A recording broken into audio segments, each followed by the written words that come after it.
আপনাদের কি কখনো গায়ে কখনো ফোড়া হয়েছে? কার কার গায়ে ফোড়া হয়েছে মানে হাত তুলে? মাশাআল্লাহ। কেমন ব্যথা? ফোড়া ফেটে গেলে কি বের হয়? রক্ত আর পুঁজ বের হয়, তাই তো? একটা হাদিস পড়েছি, রাসূলুল্লাহ সাল্লাল্লাহু আলাইহি ওয়াসাল্লাম বলেন, সাল্লাল্লাহু আলাইহি ওয়াসাল্লাম, যে জাহান্নামে আমাকে মেরাজের রাতে জাহান্নাম দেখানো হয়েছে। মেরাজের রাতে আমাকে জাহান্নাম দেখানো হয়েছে।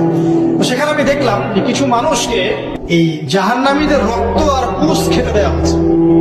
মানে আল্লাহ জানেন কেমন করে রক্ত আর পুঁজ পান করতে দেওয়া হচ্ছে। কারণ জাহান্নামে পিপাসা লাগবে না, ক্ষুধা লাগবে না, ক্ষুধা লাগবে। খাবার খেতে চাইলে জাক্কুম, আর পানি খেতে চাইলে হামিম, গরম উত্তপ্ত পানি। আর যে রক্ত আর পুঁজ, রক্ত আর পুঁজের একটা মিশ্রণ খেতে দেওয়া হচ্ছে। তো নবী সাল্লাল্লাহু আলাইহি ওয়াসাল্লামকে